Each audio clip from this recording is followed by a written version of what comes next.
top-ranking Nigerians, wearing their finest robes, watched in dignified silence as the climax of Independence Day. For nearly 40 years after Nigeria's independence in 1960, and 29 years after several countries gathered in Stockholm, Sweden, for the world's inaugural conference on the environment in 1972, Nigeria struggled to establish a coherent and consistent policy framework for dealing with its climate change and energy matters. The country has not fared too well in addressing those two issues, both climate change and poverty. If we take climate change first, admittedly, the country was not sufficiently aware of climate change 20 years ago. 20 years ago would be what, 1999? 1999. By 1999, there was not a word of climate change heard in Nigeria. In October that year, an organization that would commit to bringing prosperity to Nigeria's poor through energy and climate change ideas and action was born. The International Center for Energy, Environment and Development, ICED. Over the past 20 years, Nigeria has made some significant progress in addressing the issue of climate change and responding to the challenges of providing energy services for poor people. ICED has played its role in providing the evidence base to influence policy, to build partnerships, and to also influence public perception on these challenges.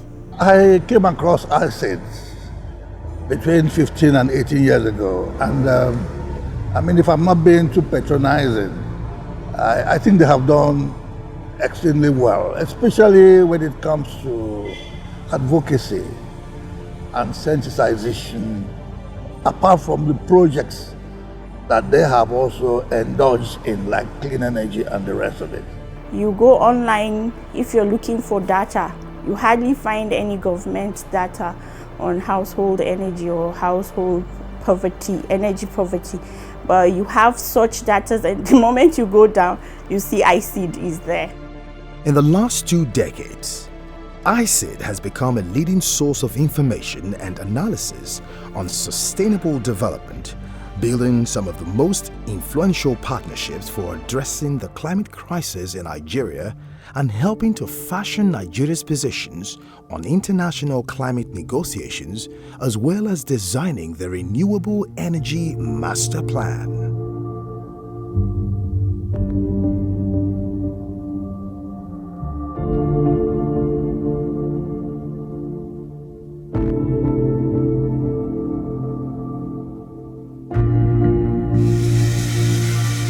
Some of its groundbreaking interventions have greatly improved how rural people access and utilize electricity.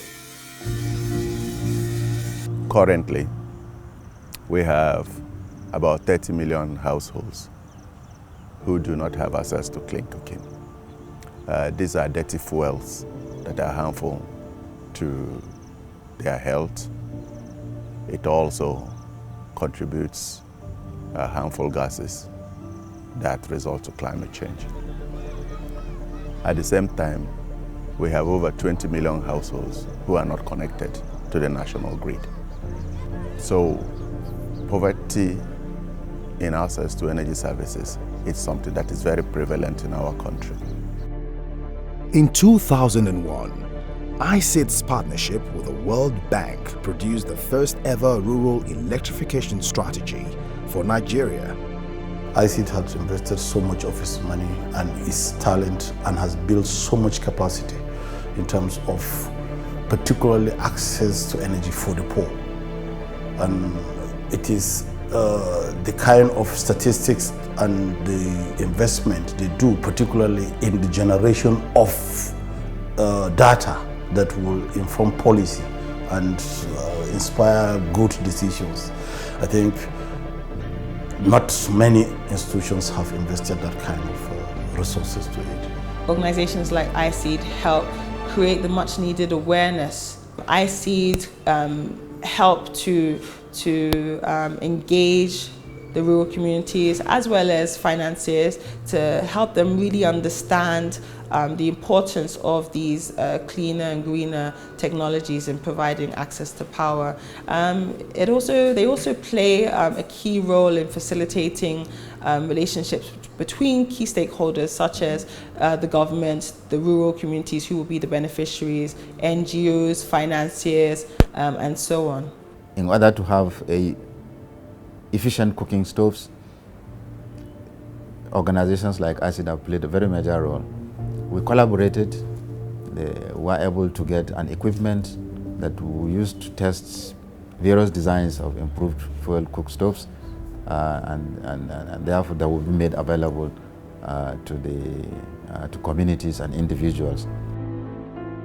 With more than 5 million stoves distributed following the launch of the Nigerian Alliance for Clean Cook Stoves, iSeed has only sought to do even more. It is currently leading the way in piloting innovative clean energy technologies around Nigeria, thanks to its partnership with the federal government and foreign partners. We need to build the implementing capacity to deliver at least 1 million connections to electricity annually to be able to make an impact. So the scope of the challenge is huge. The same for clean cooking. In 2004, it successfully built solar mini-grids in Cross River and Ogun states. Thereafter, it also designed the highly efficient biomass cook stoves approved by the Standards Organization of Nigeria and trained a crop of successful cook stove entrepreneurs nationwide.